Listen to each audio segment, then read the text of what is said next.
बिस्मिल्लाहिर्रहमानिर्रहीम। अस्सलामुअलैकुम दोस्तों, क्या हाल चाल हैं। मैं उम्मीद करता हूं कि मेरे तमाम दोस्त खैरियत से होंगे। तो दोस्तों, शाह मोहम्मद बड़ी चुन के एक गाय लेके आए हैं आपके लिए, साहिवाल नस्ल की। पूरे थब्बे में इसका चड्डा आता है और मुठ मुठ के थाने। जो भी दोस्त ख़रीदना चाहें वो रब्ता कर सकते हैं शाह मोहम्मद के साथ। लोकेशन है इसकी हरुणाबाद सिटी, ज़िला बहावल नगर। और शाह मोहम्मद माशाल्लाह चीज़ें अच्छी लेके आते हैं। नाफ भी चेक करें, चड्डा देखें, थन देखें और प्रिंट चेक करें, शाइनिंग और कद चेक करें। माशाल्लाह दीवार के बराबर ज़बरदस्त गाय है। कोई भी दोस्त शौकीन, इस गाय का पिछले सुबह का मिल्क रिकॉर्ड है 15 लीटर 2 टाइम का। तीसरा सुबह सुई है। पीछे इसके बछड़ा है मेल काफ।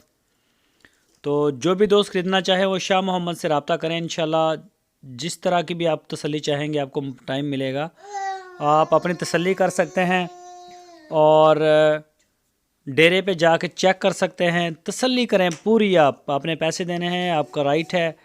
और जो दोस्त नहीं जा सकते उनके लिए सहूलत है हमारे पास। हम कार्गो करते हैं पूरे पाकिस्तान में, जहां आप चाहेंगे इंशाल्लाह वहीं आपको कार्गो भी करवा दी जाएगी। तो इस गाय के प्राइस के लिए, रेट के लिए या इसके मज़ीद फ़ोटो के लिए, वीडियोस के लिए आप शाह मोहम्मद या उनके भाई मुश्ताक साहब से रब्ता करें। आपकी स्क्रीन के ऊपर उनके नंबर भी हैं, वो आपको रेट भी बता देंगे, इसकी उम्र भी, और मज़ीद फ़ोटो और वीडियोस भी आपको मिल जाएंगे। दोस्तों, अगर आपको वीडियो अच्छी लगे तो इसको लाइक करें।